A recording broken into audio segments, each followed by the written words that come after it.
Hi friends, ഏവർക്കും silent P S സിയുടെ YouTube current affairs സെഷനിലേക്ക് ഹൃദ്യമായ ഹാർദമായ സ്വാഗതം. അപ്പോൾ നമ്മൾ ഇന്ന് ഡിസ്കസ് ചെയ്യാൻ പോകുന്നത് ഈ വരുന്ന ജൂൺ മാസം 24 തീയതി നടക്കാനിരിക്കുന്ന ലബോറട്ടറി ടെസ്റ്റിന്റെ പരീക്ഷയ്ക്ക് ആവശ്യമായിട്ടുള്ള ഏറ്റവും പ്രധാനപ്പെട്ട കുറച്ച് കറണ്ട് അഫയർ ക്വസ്റ്റ്യൻസ് ആണ്. ഈ അടുത്തിടെ നടന്ന നമ്മുടെ 10th മെയിൻസ് പരീക്ഷയിലെയും അതുപോലെ തന്നെ സിവിൽ എക്സൈസ് ഓഫീസർ പരീക്ഷയിലെയും ഏറ്റവും പ്രധാനപ്പെട്ട വേറിട്ടതായിട്ട് ചോദിച്ച കുറച്ച് ചോദ്യങ്ങളെ പിക്ക് ചെയ്തുകൊണ്ട് അതുമായി ബന്ധപ്പെട്ട കാര്യങ്ങളും അതിന്റെ എക്സ്പ്ലനേഷനുമാണ് നമ്മൾ ഈ ഒരു സെഷനിൽ ഡിസ്കസ് ചെയ്യാനായിട്ട് പോകുന്നത്. അതിന് മുന്നോടിയായിട്ട് നമ്മൾ ക്വസ്റ്റ്യനിലേക്ക് കടക്കുന്നതിന് മുന്നേ നമ്മളൊരു പുതിയൊരു ബാച്ചിന്റെ വിശേഷങ്ങളുമായിട്ട് പങ്കുവയ്ക്കുകയാണ്. കറണ്ട് അഫയേഴ്സിന് വേണ്ടി മാത്രമായിട്ട് സൈലം ഒരു ബാച്ച് ആരംഭിക്കുകയാണ്. കറണ്ട് അഫയേഴ്സ് നോക്കൌട്ട് ബാച്ച് എന്നാണ് ആ ബാച്ചിന് പേരിട്ടിരിക്കുന്നത്. ഈ ബാച്ചിനെ പറ്റി പറയുമ്പോൾ 40+ ലൈവ് ക്ലാസ്സുകളാണ് ഈ ബാച്ചിലൂടെ നമ്മൾ പ്രൊവൈഡ് ചെയ്യുന്നത്. 40 മണിക്കൂറിലധികം. ഓക്കെ, ഏറ്റവും കുറഞ്ഞ 40 മണിക്കൂർ, അതല്ല അതിന് മുകളിലേക്ക് ക്ലാസ് നിങ്ങൾക്ക് അവൈലബിൾ ആയിരിക്കും. എല്ലാ ക്ലാസ്സും ലൈവ് ക്ലാസ് തന്നെയായിരിക്കും പ്രൊവൈഡ് ചെയ്യുക. കൃത്യമായിട്ട് ക്ലാസ്സിനെ പറ്റി പറയുമ്പോഴത്തേന് കൃത്യമായിട്ട് നമുക്കറിയാം, ഒരു നമ്മുടെ ക്വസ്റ്റ്യൻ അനലൈസ് ചെയ്യുന്നവർക്ക് നിങ്ങൾക്ക് മനസ്സിലാവും. കറണ്ട് അഫെയർ മേഖലയിൽ നിന്നും പ്രധാനമായും 3 രീതി ചോദ്യം ചോദിക്കാറുണ്ട്. ടോപ്പിക് റിലേറ്റഡ് ക്വസ്റ്റ്യൻസ് ചോദിക്കാറുണ്ട്, കൃത്യമായ ഒരു ടോപ്പിക്കിനെ ബേസ് ചെയ്ത് ചോദ്യം ചോദിക്കാറുണ്ട്. അതുപോലെ തന്നെ വൺ വേർഡ് ടൈപ്പ് ക്വസ്റ്റ്യൻ ചോദിക്കാറുണ്ട്. മൂന്നാമതൊരു സെഗ്മെന്റ് ഉണ്ട്, അവനെ നമ്മൾ വിളിക്കുന്ന പേരാണ് കറണ്ട് അഫെയർ റിലേറ്റഡ് GK, ആനുകാലിക സംബന്ധിയായ GK ചോദ്യങ്ങൾ. ഈ 3 മേഖലയും കവർ ചെയ്യുന്ന രീതിയിലായിരിക്കും ഈ ബാച്ച് നമ്മൾ എന്ത് ചെയ്യുന്നത്, പ്രൊവൈഡ് ചെയ്യുന്നത്. അതുപോലെ തന്നെ മറ്റൊരു സ്പെഷ്യലിസ്റ്റ് പറയാനായിട്ട്, മറ്റൊരു പ്രത്യേകതയായിട്ട് പറയാനായിട്ടുള്ളത്, നമ്മൾ ഇതിനകത്ത് monthly base current affairs discuss ചെയ്യും. 2024-ലെയും 2025-ലെയും ആയിരിക്കും കൂടുതലും എന്ത് ചെയ്യുക, നമ്മൾ ഫോക്കസ് ചെയ്യുക. Monthly base current affairs focus ചെയ്യും. അതുപോലെ തന്നെ കൃത്യമായിട്ടുള്ള subject related current affairs, for example economic related, constitution related, science and technology related, history related, അങ്ങനെ ഓരോ സ്പെസിഫൈ ചെയ്ത് ടോപ്പിക് റിലേറ്റഡ് കറണ്ട് അഫയേഴ്സിലോട്ട് അല്ലെങ്കിൽ സബ്ജക്റ്റ് ബേസ്ഡ് കറണ്ട് അഫയേഴ്സ് നമ്മൾ ഈ ക്ലാസ്സിൽ ഡിസ്കസ് ചെയ്യും. അതുപോലെ തന്നെ ഉദ്യോഗാർത്ഥികൾ ഏറ്റവും കൂടുതൽ ആവശ്യപ്പെടുന്ന ബുള്ളറ്റിൻ കറണ്ട് അഫയേഴ്സ്, കേരള PSCയുടെ ബുള്ളറ്റിൻ കറണ്ട് അഫയേഴ്സും കറണ്ട് അഫയേഴ്സ് നമ്മൾ ഇതിനകത്ത് ഉൾപ്പെടുന്നതായിരിക്കും. അതുമാത്രമല്ല, കൃത്യമായിട്ടുള്ള PYQ 2024-ലും 2025-ലും നടന്ന പ്രധാനപ്പെട്ട പ്രീവിയസ് ഇയർ ക്വസ്റ്റ്യൻ പേപ്പർ, ഏതൊക്കെ രീതിയിലാണ് ചോദ്യം ചോദിച്ചിട്ടുള്ളത്, എങ്ങനെയൊക്കെ ചോദിക്കാം എന്നുള്ള തുടങ്ങിയിട്ടുള്ള പ്രീവിയസ് ഇയർ ക്വസ്റ്റ്യൻ കറണ്ട് അഫയേഴ്സിന്റെ PQ കൂടെ നമ്മൾ എന്ത് ചെയ്യും, ഈ ബാച്ചിൽ ഡിസ്കസ് ചെയ്യുന്നതായിരിക്കും. അപ്പോൾ നിങ്ങൾക്ക് താല്പര്യമുള്ളവർ എന്ത് ചെയ്യുക, ഈ ബാച്ചിലേക്ക് ജോയിൻ ചെയ്യുക. ജസ്റ്റ് 199 രൂപ മാത്രമാണ് ഈ ബാച്ചിന്റെ കോഴ്സ് ഫീ ആയിട്ട് നിശ്ചയിച്ചിട്ടുള്ളത്. അത് മാത്രമല്ല, 6 മാസമാണ് ഈ ബാച്ചിന്റെ വാലിഡിറ്റി എന്ന് പറയുന്നത്. ഈ വരുന്ന ജൂൺ മാസം 22-ാം തീയതി ആയിരിക്കും നമ്മളെ ബാച്ച് കമൻസ് ചെയ്യുന്നത്. ആദ്യമേ തന്നെ ക്ലാസ് ജോയിൻ ചെയ്യാൻ ശ്രമിക്കുക. അതുപോലെ കൃത്യമായി എക്സാമിനേഷനിലേക്ക് വരുമ്പോൾ മോക്ക് ടെസ്റ്റ്, മന്ത്ലി ഒരു മോക്ക് ടെസ്റ്റ് നിങ്ങൾക്ക് അവൈലബിൾ ആയിരിക്കും.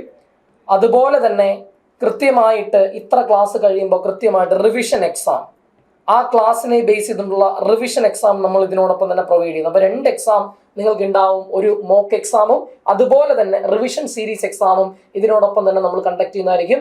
അപ്പോൾ എല്ലാ പ്രിയപ്പെട്ട ഉദ്യോഗാർത്ഥി സുഹൃത്തുക്കളെയും ഈ ബാച്ചിലേക്ക് ഞങ്ങൾ ഹാർദ്യമായി സ്വാഗതം ചെയ്തുകൊള്ളുന്നു. അപ്പോൾ നമുക്കിനി ബാച്ചിനെ പറ്റിയൊക്കെ നമ്മൾ പറഞ്ഞു. അപ്പോൾ നമുക്കിനി നേരെ എന്ത് ചെയ്യാം, നമ്മളെ ക്വസ്റ്റ്യൻസിലോട്ട് കടക്കാം. സിവിൽ എക്സൈസ് ഓഫീസറിന് ചോദിച്ച പ്രധാനപ്പെട്ട വേറിട്ടതായിട്ടുള്ള 1-2 ചോദ്യങ്ങളിലേക്ക് പോവാണ്. അതിൽ ആദ്യ ചോദ്യം എന്ന് പറയുന്ന ഒരു പ്രസ്താവന ടൈപ്പ് ചോദ്യമാണ്. താഴെ പറയുന്ന പ്രസ്താവനകളിൽ ശരിയായത് കണ്ടെത്തുക എന്നാണ് ചോദ്യം. അന്താരാഷ്ട്ര ഒളിമ്പിക് കമ്മിറ്റിയുടെ അധ്യക്ഷയെ തിരഞ്ഞെടുക്കപ്പെട്ട ആദ്യ വനിതയാണ് ക്രിസ്റ്റി കവൻട്രി എന്നാണ് ഒന്നാമത്തെ സ്റ്റേറ്റ്മെന്റ്. രണ്ടാമത്തെ സ്റ്റേറ്റ്മെന്റ് അവരുടെ ജന്മദേശം നമീബിയ ആണ് എന്ന് പറയുന്നുണ്ട്. മൂന്നാമത്തെ സ്റ്റേറ്റ്മെന്റ് ഈ പദവിയിലെത്തുന്ന ആദ്യ ആഫ്രിക്കൻ വംശജയാണിവർ എന്നൊരു സ്റ്റേറ്റ്മെന്റ് പറയുന്നു. നാലാമത്തെ സ്റ്റേറ്റ്മെന്റ് മുൻ ഒളിമ്പിക് ബാഡ്മിന്റൺ താരമാണ് ക്രിസ്റ്റി കവൻട്രി എന്നും പറയുന്നുണ്ട്. നമുക്ക് അതിന്റെ വസ്തുതകളിലേക്ക് കിടക്കാം, എന്നിട്ട് നമുക്ക് തിരിച്ചെന്ത് ചെയ്യാം, ക്വസ്റ്റ്യനിലോട്ട് തിരിച്ചു വരാം. നോക്കിയടാ, ക്രിസ്റ്റി കവൻട്രിയെ പറ്റി പറയുമ്പോൾ ക്രിസ്റ്റി കവൻട്രിയുടെ സ്വദേശം എവിടെയാണ് എന്ന് ചോദിച്ചാൽ പറഞ്ഞ എവിടെയാടാ, സിംബാബ്വെയാണ് അല്ലേ. അപ്പൊ ക്രിസ്റ്റി കവൻട്രിയുടെ സ്വദേശം എവിടെയാണ് എന്ന് ചോദിച്ചാൽ അത് സിംബാബ്വെയാണ്. അത് മാത്രമല്ല ഇതിനകത്ത് പറഞ്ഞിട്ടുള്ളത് മുൻ നീന്തൽ താരം മുൻ ബാഡ്മിന്റൺ താരം എന്ന സ്റ്റേറ്റ്മെന്റ് പറഞ്ഞിട്ടുള്ളത് ശരിക്കും അവര് ബാഡ്മിന്റൺ താരമല്ല, അവർ ശരിക്കും നീന്തൽ താരമാണ്. മുൻ നീന്തൽ താരം കൂടിയാണ് ക്രിസ്റ്റി കവൻട്രി. അതുപോലെ അന്താരാഷ്ട്ര ഒളിമ്പിക് കമ്മിറ്റിയുടെ പ്രസിഡന്റ് പദവിയിലെത്തുന്ന 10ാമത്തെ വ്യക്തി, the 10th president of IOC, international Olympic committee, അന്താരാഷ്ട്ര ഒളിമ്പിക് കമ്മിറ്റിയുടെ 10ാമത്തെ പ്രസിഡന്റ് ആണ് ക്രിസ്റ്റി കവൻട്രി. അതുപോലെ 9ാമത്തെ പ്രസിഡന്റ് നമുക്കറിയാം, ഇതിനു മുൻപ് ക്രിസ്റ്റി കവൻട്രിക്ക് തൊട്ട് മുമ്പ് ഉണ്ടായിരുന്നത് തോമസ് ബാഷ് ആണ്. തോമസ് ബാച്ച് എന്ന് എഴുതും, ബാഷ് എന്ന് വായിക്കും. തോമസ്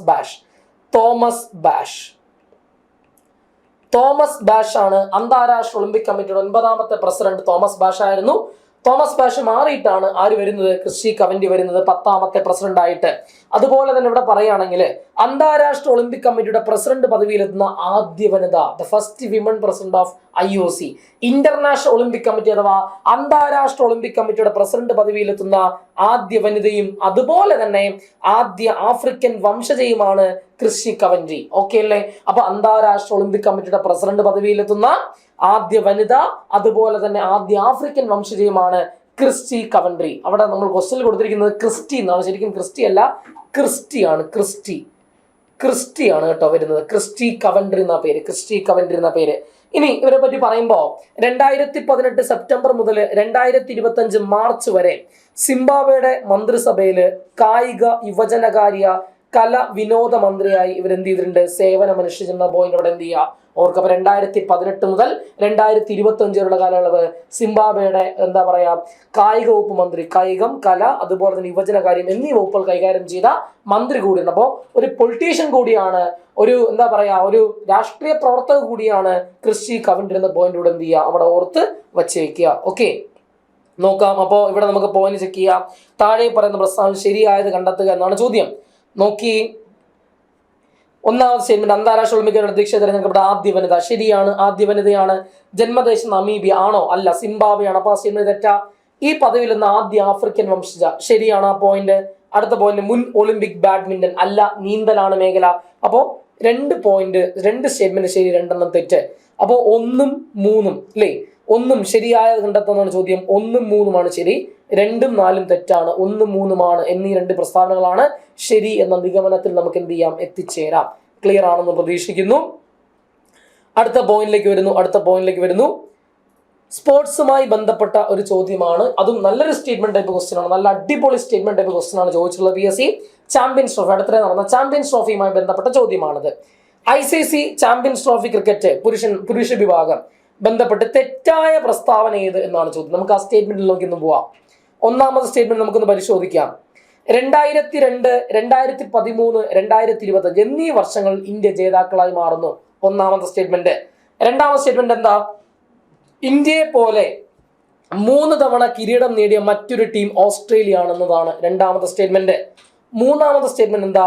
സൗത്ത് ആഫ്രിക്ക ഒരിക്കൽ പോലും കിരീടം നേടിയിട്ടില്ല എന്നതാണ് മൂന്നാമത്തെ പോയിന്റ്.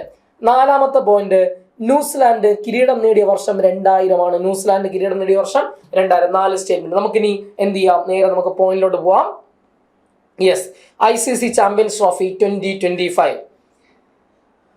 ചാമ്പ്യൻസ് ട്രോഫി നമുക്കറിയാം പ്രധാനപ്പെട്ട ICCയുടെ ടൂർണമെന്റുകളാണ്. ഒന്ന് മെൻസ് ODI വേൾഡ് കപ്പ് 4 കൊല്ലത്തിലൊരിക്കൽ നടക്കുന്നതാണ് മെൻസ് ODI വേൾഡ് കപ്പ്. പിന്നെ ഒന്നുള്ളത് മെൻസ് T20 വേൾഡ് കപ്പ്, അത് 2 കൊല്ലത്തിലൊരിക്കൽ നടക്കും.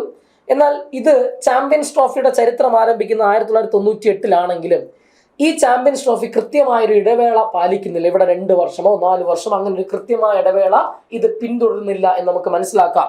കാരണം 1998 നടന്നു, 2000 നടന്നു, 2002 നടന്നു. അതുപോലെ തന്നെ പിന്നെ 2017 ഏറ്റവും ഒടുവിലായിട്ട് നടന്നത്. 2017 അന്ന് വിജയിച്ചത് പാകിസ്ഥാനാണ്. 2017 വിജയിച്ചത് പാകിസ്ഥാനാണ്. എന്നാൽ അതിനുശേഷം ഇപ്പോഴാണ് നടക്കുന്നത് 2025. അതിനുശേഷം ഇപ്പോഴാണ് ടൂർണമെന്റ് നടക്കുന്നത്. അപ്പൊ 8 വർഷത്തെ ഗ്യാപ്പ് ചാമ്പ്യൻസ് ട്രോഫിക്ക് ഉണ്ടായി. അപ്പൊ കൃത്യമായൊരു ഇടവേള ഇത് പിന്തുടരുന്നില്ല എന്ന് നമുക്ക് മനസ്സിലാക്കാം. അപ്പോൾ ചാമ്പ്യൻസ് ട്രോഫിയുടെ ചരിത്രം ആരംഭിക്കുന്നത് 1998. ആദ്യ വേദി ബംഗ്ലാദേശ് ആയിരുന്നു പ്രഥമ വേദി. പ്രഥമ ചാമ്പ്യന്മാരായ ടീം ഏത് എന്ന് ചോദിച്ചു കഴിഞ്ഞാൽ അത് സൗത്ത് ആഫ്രിക്കയാണ്. പ്രഥമ ചാമ്പ്യന്മാരായ ടീം ഏത് എന്ന് ചോദിച്ചപ്പോൾ ഏതാ? അത് സൗത്ത് ആഫ്രിക്കയാണ്. ആരെ പരാജയപ്പെടുത്തിക്കൊണ്ട്? വെസ്റ്റ് ഇൻഡീസിനെ പരാജയപ്പെടുത്തിക്കൊണ്ട് സൗത്ത് ആഫ്രിക്ക പ്രഥമ ചാമ്പ്യന്മാരായി മാറുന്നുണ്ട് എന്ന കാര്യം അവിടെ ഓർക്കാം. ഇനി ഇത്തവണ അരങ്ങേറിയത് എത്രാമത്തെ എഡിഷൻ ആണ് എന്ന് ചോദിച്ചപ്പോൾ അത് 9ാമത്തെ എഡിഷൻ. അപ്പൊ ഇത്തവണ എന്നരങ്ങേറിയത് ചാമ്പ്യൻസ് ട്രോഫിയുടെ ചരിത്രത്തിലെ എത്രാമത്തെ എഡിഷൻ ആണ്, എത്രാമത്തെ പതിപ്പാണ് എന്ന് ചോദിച്ചാൽ അത് 9ാമത്തെ എഡിഷൻ ആണ്. ഇത്തവണത്തെ വേദി കേൾക്കണടാ, ശരിക്കും ഇത്തവണത്തെ വേദി പാകിസ്ഥാനാണ്, ഒഫീഷ്യൽ വെന്യൂ പാകിസ്ഥാനാണ്. എന്നാൽ ഇന്ത്യ പറഞ്ഞു പാകിസ്ഥാനിൽ വെച്ചാണ് കളി നടക്കുന്നതെങ്കിൽ ഞങ്ങൾ എന്ത് ചെയ്യുന്നില്ല, പങ്കെടുക്കുന്നില്ല എന്ന് BCCI വ്യക്തമാക്കി. അതോടുകൂടി ICC സമ്മർദ്ദത്തിലായി. കാരണം ഇന്ത്യ എന്ന് പറയുന്നത് അത്രയും പ്രധാനപ്പെട്ട ഒരു ടീമാണ്. ഒടുവിൽ ഇന്ത്യയുടെ ആ ഒരു സമ്മർദ്ദത്തിനൊടുവിൽ ICC വഴങ്ങുന്നു. ICC പറയുന്ന ഒരു കാര്യം ചെയ്തോ, നിങ്ങളുടെ മത്സരങ്ങളെല്ലാം നിങ്ങൾ എവിടെ വെച്ച് നടന്നോ, ദുബായ് ഇന്റർനാഷണൽ ക്രിക്കറ്റ് സ്റ്റേഡിയം ദുബായിൽ വെച്ച്, നിങ്ങളുടെ കളികളെല്ലാം ദുബായിൽ വെച്ച് നടക്കട്ടെ എന്ന് പറഞ്ഞിട്ട് ഇന്ത്യ എല്ലാ മത്സരങ്ങളും ദുബായിൽ വെച്ച് നടന്നു. ബാക്കി എല്ലാ ടീമുകളും ഇന്ത്യയോട് മത്സരിക്കാനായി പാകിസ്ഥാനിൽ നിന്ന് ഫ്ലൈറ്റ് ചാർട്ട് ചെയ്ത് ഇന്ത്യയോട് മത്സരിക്കാനായിട്ട് ദുബായിൽ വരുന്ന സ്ഥിതി ഉണ്ടായി. ഇത് വലിയ രീതിയിലുള്ള വിമർശനങ്ങളൊക്കെ വിധേയമായി. എങ്കിലും ഒടുവിൽ 5 മത്സരങ്ങളിൽ 5ഉം വിജയിച്ചുകൊണ്ട് ഇന്ത്യ ചാമ്പ്യൻസ് ട്രോഫിയിൽ മുത്തമിടുന്നുണ്ട്. നോക്കണേ, അപ്പൊ ഇവിടെ വേദി ഓപ്ഷനിൽ പാകിസ്ഥാൻ മാത്രമേ ഉള്ളൂ എങ്കിൽ പാകിസ്ഥാൻ അങ്ങ് അടിക്കുക. എന്നാൽ പാകിസ്ഥാൻ ആൻഡ് UAE എന്നുണ്ടെങ്കിൽ നിങ്ങൾക്ക് പാകിസ്ഥാൻ ആൻഡ് UAE തന്നെ അടിക്കുക. അപ്പൊ വേദി ശരിക്കും പാകിസ്ഥാൻ ആയിരുന്നു. എന്നാൽ ഇന്ത്യ പറഞ്ഞു ഞങ്ങൾ പങ്കെടുക്കുന്നില്ല എന്ന് പറഞ്ഞു. അതുകൊണ്ട് UAE കൂടെ എക്സ്റ്റെൻഡ് ചെയ്തു എന്ന കാര്യം അവിടെ ഓർക്കുക.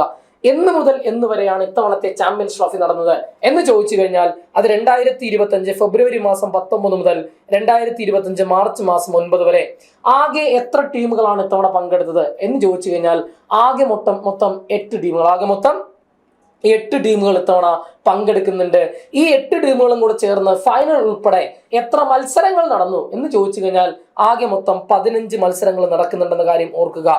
നോക്കണേ, ഇന്ത്യ കപ്പടിച്ച് വിജയിച്ച് നിൽക്കുന്ന ആ ഒരു ദൃശ്യമാണ് നിങ്ങൾ കാണുന്നത്. ദെൻ ഫൈനലിന്റെ വേദി എവിടെയാണ്? ഫൈനലിന്റെ വേദി, വെന്യൂ ഓഫ് ദ ഫൈനൽ. നമുക്കറിയാം ഇന്ത്യയാണ് ഫൈനലിൽ എത്തിയത്. ഇന്ത്യയും ന്യൂസിലാൻഡുമാണ് ഫൈനൽ ഏറ്റുമുട്ടുന്നത്. ഇന്ത്യ എത്തിയത് കൊണ്ട് ദുബായിൽ വെച്ചാണ് ഫൈനൽ നടക്കുന്നത്. ദുബായ് ഇന്റർനാഷണൽ ക്രിക്കറ്റ് സ്റ്റേഡിയമാണ് ഫൈനലിന്റെ വേദി. ഫൈനൽ ഏറ്റുമുട്ടിയത് ഇന്ത്യ വേഴ്സസ് ന്യൂസിലാൻഡ്. ഇന്ത്യയും ന്യൂസിലാൻഡും തമ്മിൽ ഫൈനലിൽ ഏറ്റുമുട്ടുന്നു. ഇന്ത്യ കപ്പടിക്കുന്നു. ന്യൂസിലാൻഡിനെ പരാജയപ്പെടുത്തിക്കൊണ്ട് ഇന്ത്യ കപ്പടിക്കുന്നുണ്ട്. ഇന്ത്യയെ പറ്റി പറയുമ്പോൾ ഏറ്റവും കൂടുതൽ തവണ ചാമ്പ്യന്മാരായ ടീമാണ് ആര്? ഇന്ത്യ എന്ന് പറയുന്നത്. മോസ്റ്റ് സക്സസ്ഫുൾ, ഏറ്റവും കൂടുതൽ തവണ ICC ചാമ്പ്യൻസ് ട്രോഫി കപ്പടിച്ച ടീം ഏത് എന്ന് ചോദിച്ചപ്പോൾ ഏതാണ്? അത് ഇന്ത്യയാണ് എന്ന കാര്യം ഓർക്കുക. 2002-ലും 2013-ലും 2025-ലും അങ്ങനെ 3 തവണ ഇന്ത്യ ചാമ്പ്യന്മാരായി മാറുന്നുണ്ട്. 2002-ല് ഇന്ത്യയും അതുപോലെ തന്നെ ശ്രീലങ്കയും സംയുക്ത ചാമ്പ്യന്മാരായി മാറി. ഇന്ത്യയും ശ്രീലങ്കയും 2002-ൽ സംയുക്ത ചാമ്പ്യന്മാരായി മാറുന്നു. പിന്നെ 2013-ൽ മഹേന്ദ്ര സിംഗ് ധോണിയുടെ നേതൃത്വത്തിൽ നമ്മൾ കപ്പടിക്കുന്നുണ്ട്. ഇംഗ്ലണ്ടിനെ പരാജയപ്പെടുത്തി. ഇപ്പോൾ 2020-ൽ രോഹിത് ശർമ്മയുടെ നേതൃത്വത്തിലുള്ള ടീം കപ്പടിക്കുന്നു. ആരെ പരാജയപ്പെടുത്തി? ന്യൂസിലാൻഡിനെ പരാജയപ്പെടുത്തിക്കൊണ്ട്. ഇന്ത്യൻ ടീമിന്റെ ക്യാപ്റ്റന്റെ പേര് നമുക്ക് എല്ലാവർക്കും അറിയാം, രോഹിത് ഗുരുനാഥ് ശർമ്മ എന്ന രോഹിത് ശർമ്മ.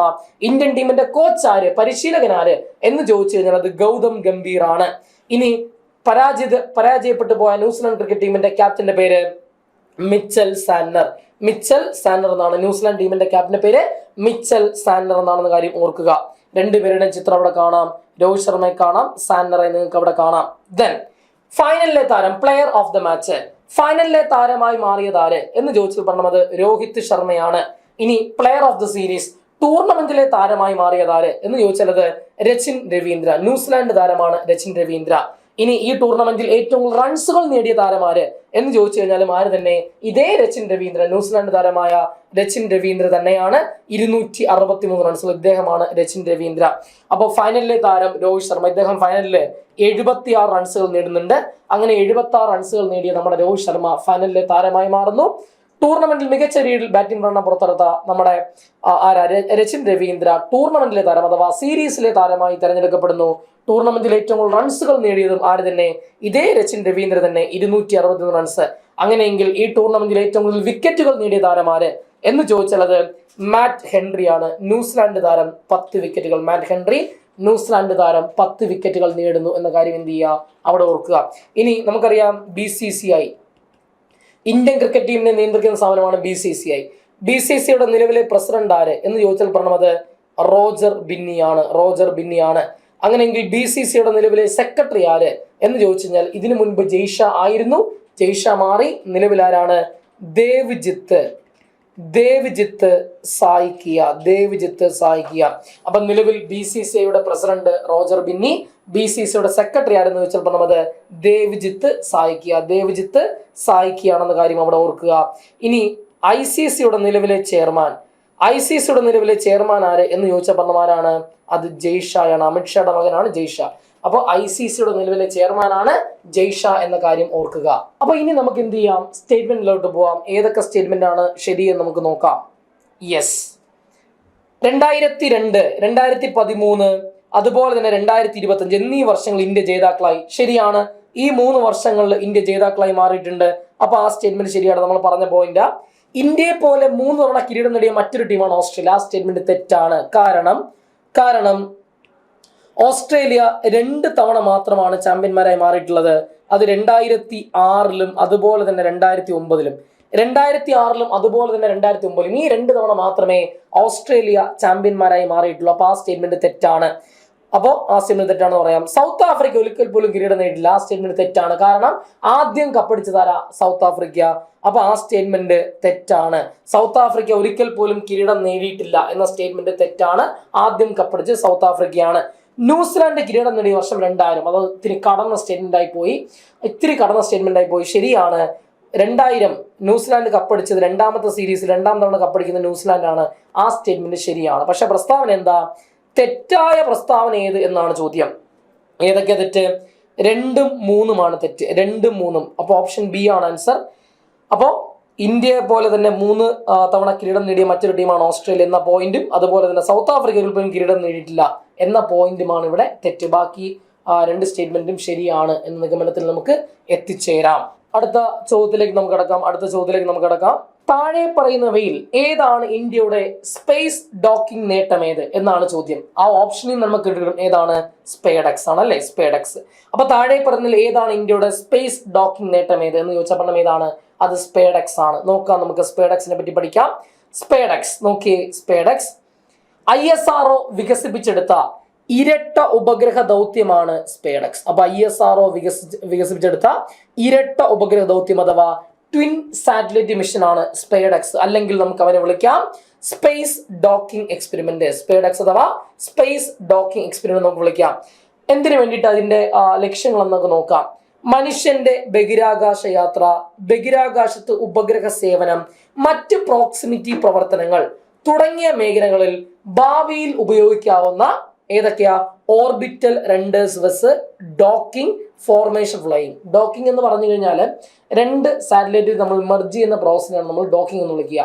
അതിനെ മാറ്റുന്ന പ്രോസസ്സിനെ അൺഡോക്കിംഗ് എന്ന് വിളിക്കും. അപ്പൊ ഇവിടെ ഈ 3 വാക്കുകൾ ഓർത്ത് വെച്ചേക്കുക. Orbital rendezvous docking, formation fly. ഈ 3 ടെക്നിക്കൽ ടേം ഒന്ന് ഓർത്ത് വെച്ചേക്കുക. ഒന്നും കൂടി.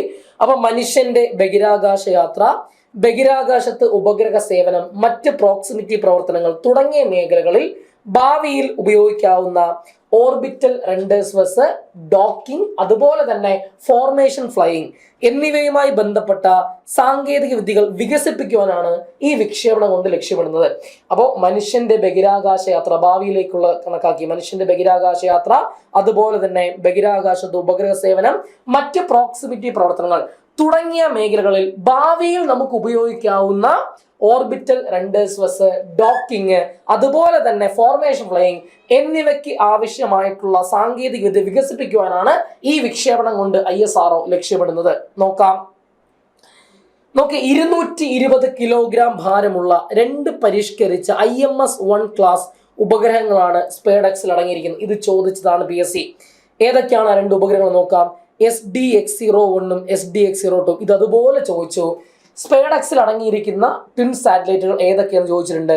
SDX-01ഉം SDX-02ഉം. ഈ 2ൽ ഒന്ന് ചേസറായും മറ്റൊന്ന് ടാർജറ്റായും പ്രവർത്തിക്കുന്നു.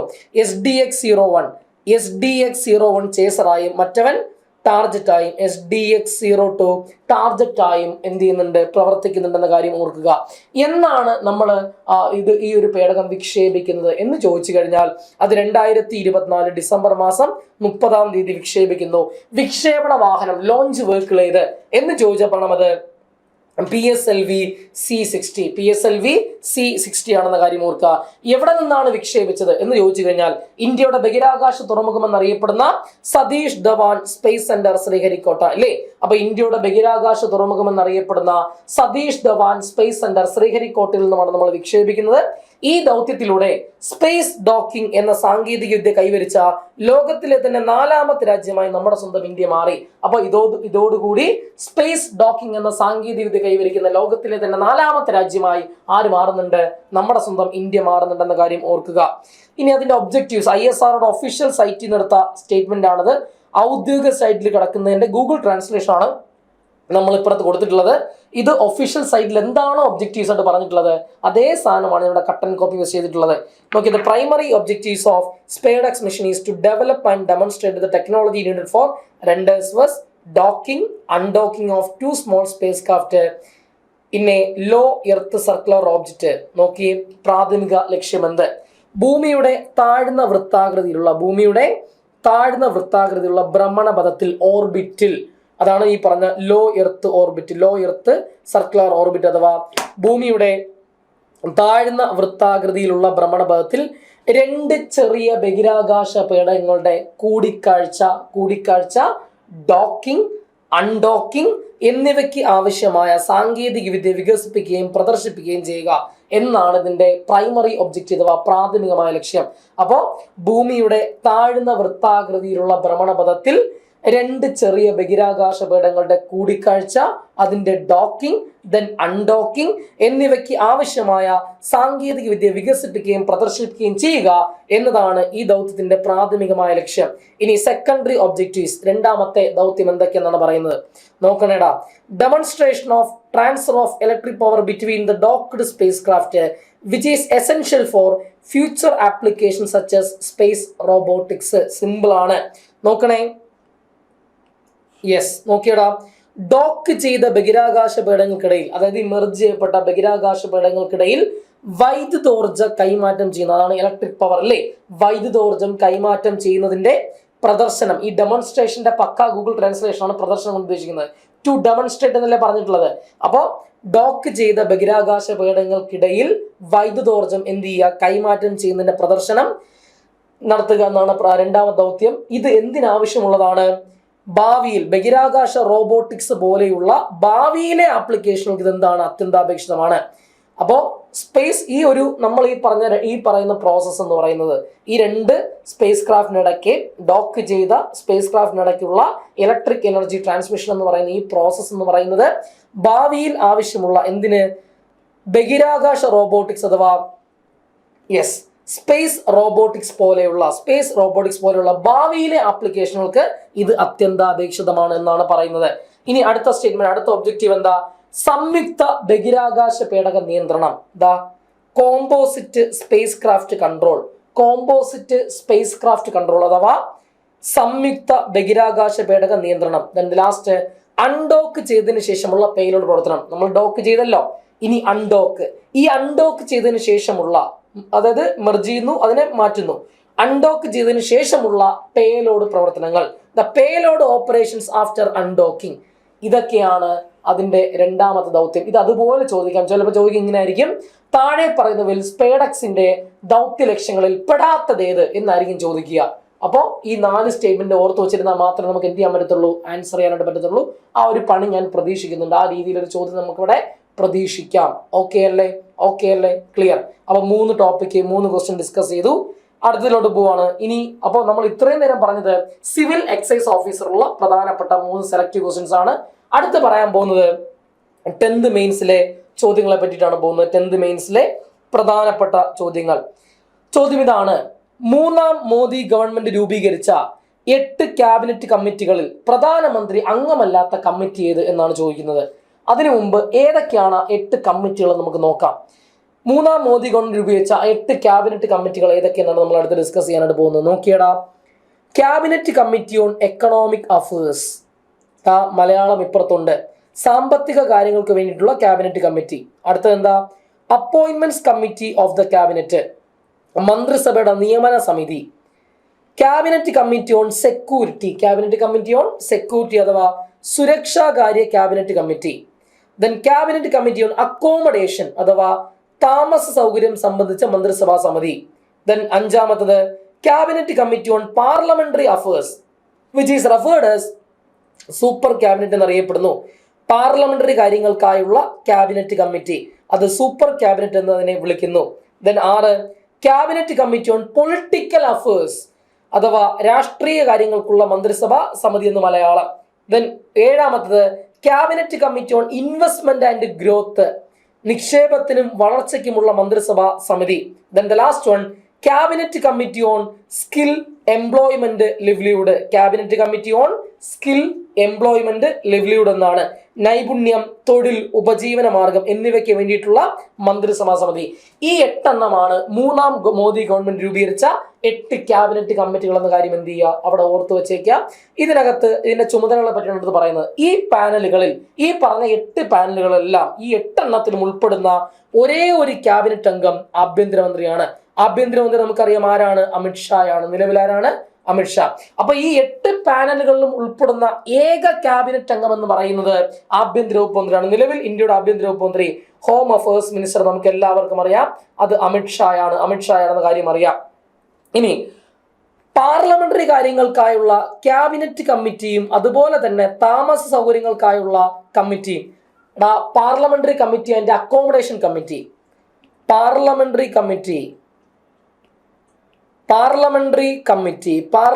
കമ്മിറ്റി ആൻഡ് അക്കോമഡേഷൻ കമ്മിറ്റി, ഈ 2 കമ്മിറ്റി ഒഴികെയുള്ള 6 കമ്മിറ്റികളുടെയും തലവൻ ആരാണ്, പ്രധാനമന്ത്രി. അപ്പൊ ഈ 2 കമ്മിറ്റിയിലും ആരില്ല, പ്രധാനമന്ത്രി ഇല്ല. ഓക്കെ അല്ലേ? ബാക്കി എല്ലാ കമ്മിറ്റികളുടെയും തലവൻ, ബാക്കി 6 കമ്മിറ്റിയുടെയും തലവൻ ആരാണ്, പ്രധാനമന്ത്രി നരേന്ദ്രമോദിയാണ്. എന്നാൽ ഈ 2 കമ്മിറ്റി, പാർലമെന്ററി കമ്മിറ്റിയും അതുപോലെ തന്നെ അക്കോമഡേഷൻ കമ്മിറ്റിയിലും ആര് ഹെഡ് അല്ല, പ്രധാനമന്ത്രി ഹെഡ് അല്ല. അപ്പൊ ആരാ ഹെഡ് എന്നറിയണം. പാർലമെന്ററി കമ്മിറ്റിയുടെ ഹെഡ് നമുക്കറിയാം, അത് രാജ്നാഥ് സിംഗ് ആണ്. നിലവിൽ രാജ്നാഥ് സിംഗ് ആണ്. പാർലമെന്ററി കമ്മിറ്റിയുടെ നിലവിലെ തലവൻ പ്രതിരോധ വകുപ്പ് മന്ത്രി രാജ്നാഥ് സിംഗ് ആണ്. എന്നാൽ അക്കോമഡേഷൻ കമ്മിറ്റിയുടെ തലവൻ ആഭ്യന്തര വകുപ്പ് മന്ത്രി തന്നെ അമിത്ഷാ തന്നെയാണ്. ഹോം അഫയേഴ്സ് മിനിസ്റ്റർ അമിത്ഷാ തന്നെയാണ്. അപ്പോൾ ഏതൊക്കെയാണ് കമ്മിറ്റി? പാർലമെന്ററി കമ്മിറ്റിയുടെ തലവൻ രാജ്നാഥ് സിംഗും അതുപോലെ തന്നെ അക്കോമഡേഷൻ കമ്മിറ്റിയുടെ തലവൻ അമിത്ഷായുമാണെന്ന കാര്യം ഓർക്കുക. ബാക്കി 6 കമ്മിറ്റിയുടെയും തലവൻ ആരാണ്? പ്രധാനമന്ത്രി നരേന്ദ്രമോദിയാണ്. അപ്പൊ ഈ ചോദ്യം നമുക്ക് ഒന്ന് സ്റ്റേറ്റ്മെന്റ് നോക്കാം. അപ്പൊ മൂന്നാം മോദി ഗവൺമെന്റ് രൂപീകരിച്ച 8 ക്യാബിനറ്റ് കമ്മിറ്റി, പ്രധാനമന്ത്രി അംഗമല്ലാത്ത കമ്മിറ്റി എന്നറിയപ്പെടുന്നത് അത് പാർലമെന്ററി കാര്യ കമ്മിറ്റി. ഇവിടുത്തെ ഓപ്ഷൻ പ്രകാരം ഏതാണ്?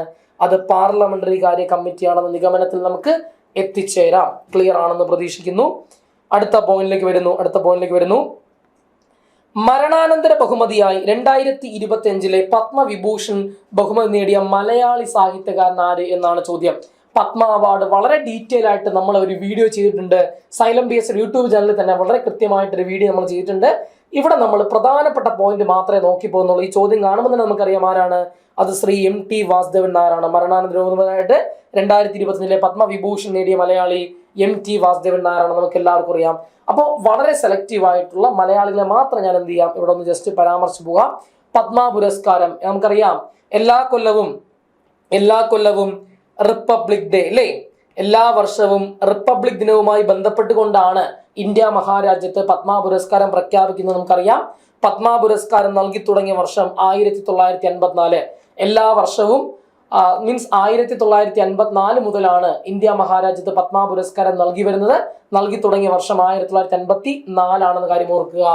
നോക്കണേ, ഇവിടെ പത്മ പുരസ്കാരത്തെ പറ്റി പറയുമ്പോൾ ഇന്ത്യ മഹാരാജ്യത്ത് ഒരു പൗരന് നൽകാവുന്നതിൽ വെച്ച് ഏറ്റവും പരമോന്നതമായ സിവിലിയൻ ബഹുമതി എന്നറിയപ്പെടുന്നത് അത് ഭാരതരത്നമാണ്.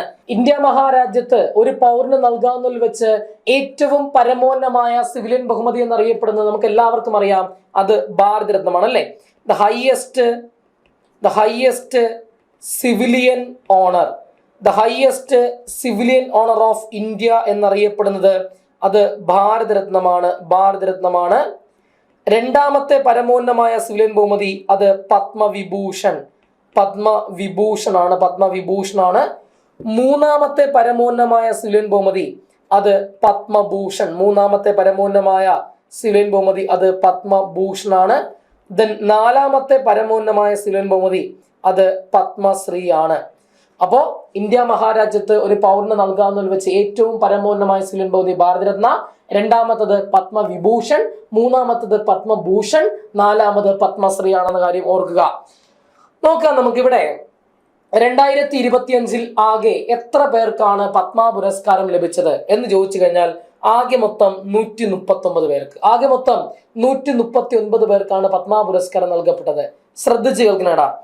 ഈ പത്മ പുരസ്കാരം മാക്സിമം 120 പേർക്ക് മാത്രമേ നൽകുവാൻ പാടുള്ളൂ എന്നാ പറയുന്നത്. ഓക്കെ, ഡൗട്ട് വരും, ഞാൻ പറഞ്ഞു തരാം, വെയിറ്റ് ചെയ്യുക. അതായത് പത്മ പുരസ്കാരം മാക്സിമം 120 പേർക്ക് മാത്രമേ നൽകത്തുള്ളൂ. പക്ഷെ ഒരു കണ്ടീഷൻ. അപ്പൊ നിങ്ങൾ ചിന്തിക്കും, സാറേ 139 ഇല്ലേന്ന്. ഉണ്ട്, ഞാൻ പറഞ്ഞുതരാം. ഒരു കണ്ടീഷൻ ഉണ്ട്. ഈ 120 പത്മ പുരസ്കാര ജേതാക്കളിൽ മരണാനന്തര ബഹുമതി ഉൾപ്പെടില്ല, വിദേശികൾ ഉൾപ്പെടില്ല. അപ്പൊ മരണാനന്തര ബഹുമതിയും വിദേശികരെയും ഒഴിച്ചു നിർത്തി കഴിഞ്ഞാൽ ബാക്കി എത്രേ പാടുള്ളൂ? 120 പാടുള്ളൂ എന്നാണ്. അപ്പൊ മരണാനന്തര ബഹുമതിയും വിദേശികരെയും ഒഴിച്ചു നിർത്തി കഴിഞ്ഞാൽ മാക്സിമം ബാക്കി എത്രേ പാടുള്ളൂ? 120 പേർക്ക് നൽകുവാൻ പാടുള്ളൂ എന്നാണ് നിയമം. നോക്കാം. അങ്ങനെ ഇവിടെ ആകെ മൊത്തം 139 പേർക്ക് ഇത്തവണ നൽകുന്നു. അതിൽ പത്മവിഭൂഷൺ ലഭിച്ചവരുടെ എണ്ണം 7, പത്മഭൂഷൺ ആണെങ്കിൽ 19, പത്മശ്രീ ആണെങ്കിൽ 113. വനിതകൾ എത്ര എന്ന് ചോദിച്ചാൽ അത് 23 പേര്. വിദേശികർ എത്ര എന്ന് ചോദിച്ചാൽ ഇത്തവണ 10 പേർക്ക്. മരണാനന്തരം പോസ്റ്റ്മസ്ലി അഥവാ മരണാനന്തര ബഹുമതിയായിട്ട് എത്ര പേർ കിട്ടി എന്ന് ചോദിച്ചാൽ അത് 13 പേർക്ക്. ഇനി ഈ 139 പത്മ പുരസ്കാര ജേതാക്കളിൽ എത്ര പേരാണ് മലയാളികൾ എന്ന് ചോദിച്ചു കഴിഞ്ഞാൽ 5 പേര് മലയാളികളാ. അങ്ങനെയെങ്കിൽ എത്ര പേരാണ് കായിക താരങ്ങൾ എന്ന് ചോദിച്ചാൽ പറഞ്ഞാൽ എത്ര പേരാ? 5 പേർ. അപ്പൊ മലയാളികൾ എത്ര എന്ന് ചോദിച്ചാൽ പറഞ്ഞത് 5 പേരും, കായിക താരങ്ങൾ എത്ര എന്ന് ചോദിച്ചാൽ അതും എത്ര പേരാ? 5 പേരാണെന്ന കാര്യം എന്ത് ചെയ്യുക, അവിടെ ഓർത്തു വെച്ചേക്കുക. ഇനി ഈ 5 മലയാളികളെ മാത്രം ഞാൻ എന്ത് ചെയ്യാണ് പറഞ്ഞു പോവാണ്. പത്മവിഭൂഷൺ നേടിയ ഏക മലയാളി, കേൾക്കണടാ, പത്മവിഭൂഷൺ ബഹുമതി നേടിയ ഏക മലയാളി ആര് എന്ന് ചോദിച്ചാൽ അത് മറ്റാരുമല്ല, നമ്മുടെ പ്രിയപ്പെട്ട MT വാസുദേവൻ നായരാണ്. മേഖല ലിറ്ററേച്ചർ ആൻഡ് എഡ്യൂക്കേഷൻ അഥവാ സാഹിത്യവും വിദ്യാഭ്യാസവും മേഖല. മരണാനന്തര ബഹുമതിയായിട്ടാണ് അദ്ദേഹത്തിന് പത്മ പുരസ്കാരം ലഭിക്കുന്നത്. വേറെ ഒന്നും പറയുന്നില്ല, സാഹിത്യവും വിദ്യാഭ്യാസവും മാത്രം ഓർക്കുക. പത്മവിഭൂഷൺ നേടിയ 2025 പത്മവിഭൂഷൺ നേടിയ ഏക മലയാളി എന്ന പോയിന്റ് മാത്രം ഓർത്താൽ മതി. എന്നാൽ 2025 പത്മവിഭൂഷൺ ബഹുമതി നേടിയ ഏക വിദേശിയാര് എന്ന് ചോദിച്ചുള്ളത് ഒസാമു സുസുക്കിയാണ്. ഒസാമു സുസുക്കി നമുക്കറിയാം, പേരിൽ നിന്ന് കിട്ടും. സുസുക്കി മോട്ടോർ കോർപ്പറേഷന്റെ ചെയർമാനാണ് ഒസാമു സുസുക്കി. അദ്ദേഹത്തിന് മരണാനന്തര ബഹുമതിയായിട്ടാണ് ഒസാമു സുസുക്കിക്കും പത്മ പുരസ്കാരം ലഭിക്കുന്നത്. അപ്പോൾ 2020 പത്മവിഭൂഷൺ നേടിയ ഏക വിദേശി ഒസാമു സുസുക്കി, സുസുക്കി മോട്ടോർ കോർപ്പറേഷന്റെ ചെയർമാൻ, സ്വദേശം ജപ്പാനാണ്. ദെൻ ഇനി 2 പേർക്ക് പത്മവിഭൂഷൺ, ശ്രദ്ധിക്കണടാ, ഈ 5 മലയാളികളില് പത്മവിഭൂഷൺ ബഹുമതി നേടിയ മലയാളി ഒരാള്, പത്മഭൂഷൺ നേടിയ മലയാളികൾ 2 പേര്, പത്മശ്രീ നേടിയ മലയാളികൾ 2 പേര്. അങ്ങനെ ആകെ മൊത്തം 5 പേര്. നോക്കാം. ഇനി പത്മഭൂഷൺ ബഹുമതി നേടിയ 2 മലയാളികളുണ്ട്. അതിലൊന്ന് PR ശ്രീകൃഷ്ണന് പത്മഭൂഷണാണ് ലഭിക്കുന്നത്. PR ശ്രീകൃഷ്ണന് പത്മഭൂഷൺ നേടിയ മലയാളിയാണ് PR ശ്രീകൃഷ്ണൻ. നമുക്കറിയാം, സ്പോർട്സ് പേഴ്സണാലിറ്റിയാണ്, ഹോക്കി താരമാണ്, ഇന്ത്യൻ പുരുഷ ഹോക്കി ടീമിന്റെ മുൻ goal keeper, the former goal keeper of Indian hockey team. അപ്പൊ ഇന്ത്യൻ പുരുഷ ഹോക്കി ടീമിന്റെ മുൻ ഗോൾ കീപ്പറാണ് നമ്മുടെ PR ശ്രീകൃഷ്ണൻ.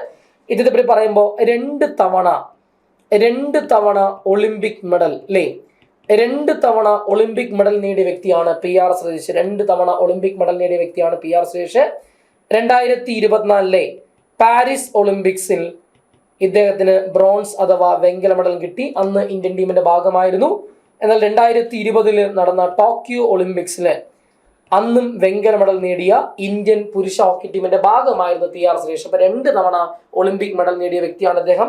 ഇദ്ദേഹത്തിന്റെ ജേഴ്സി നമ്പർ എന്ന് പറയുന്നത് 16 ആണ്. ഇദ്ദേഹത്തിനോടുള്ള ആദര സൂചകമായിട്ട് ഇദ്ദേഹത്തിന്റെ ജേഴ്സി നമ്പറായ 16 ഹോക്കി ഇന്ത്യ ലോക്ക് ചെയ്തു. ഇനി ഒരു താരത്തിനും ഈ 16 എന്ന ജേഴ്സി നമ്പർ കൊടുക്കത്തില്ല. അപ്പോ ജേഴ്സി നമ്പർ 16 ഇന്ത്യൻ ഹോക്കി അദ്ദേഹത്തിനോടുള്ള ആദര സൂചകമായിട്ട് ലോക്ക് ചെയ്തു എന്ന കാര്യം എന്ത് ചെയ്യുക, ഓർത്തു വെക്കുക.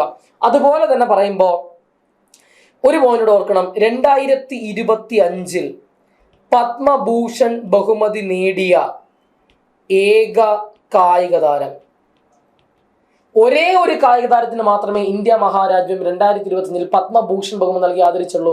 ആ ഏക കായിക താരമാണ് നമ്മുടെ PR ശ്രീജേഷ്. പത്മവിഭൂഷൺ ഒരു താരത്തിനും കൊടുത്തില്ല.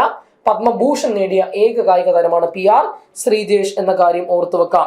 ഇതിനടുത്തത് ജോസ് ചാക്കോ പെരിയവരം. നമുക്കെല്ലാം ഫെമിലിയർ ആയിട്ടുള്ള ഒരു ഡോക്ടറാണ് ശ്രീ ജോസ് ചാക്കോ പെരിയവരം. അദ്ദേഹത്തിനും രാജ്യം പത്മഭൂഷൺ ബഹുമതി നൽകിയാണ് ആദരിച്ചത്. ഇന്ത്യൻ കാർഡിയാക് സർജൻ അഥവാ ഇന്ത്യൻ ഹൃദയ ശസ്ത്രക്രിയാ വിദഗ്ധനാണ് ശ്രീ ജോസ് ചാക്കോ പെരിയവരം എന്ന് പറയുന്നത്. The first successful heart transplant surgery in Kerala.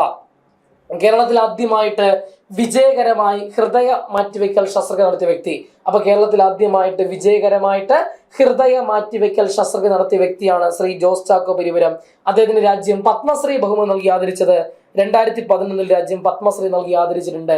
ഓർത്തു വെച്ചേക്കണേ. അടുത്തത് IM വിജയൻ. ഇനി പറയുന്ന പത്മശ്രീയാണ്. അപ്പോ പത്മവിഭൂഷൺ MT, പത്മഭൂഷൺ രണ്ടുപേര് ജോസ് ചാക്കോ പെരിയവരവും PR ശ്രീജേഷും. അടുത്ത് പത്മശ്രീയാണ്, രണ്ടുപേർ നേടിയ പത്മശ്രീ ജേതാക്കളാണ് IM വിജയൻ.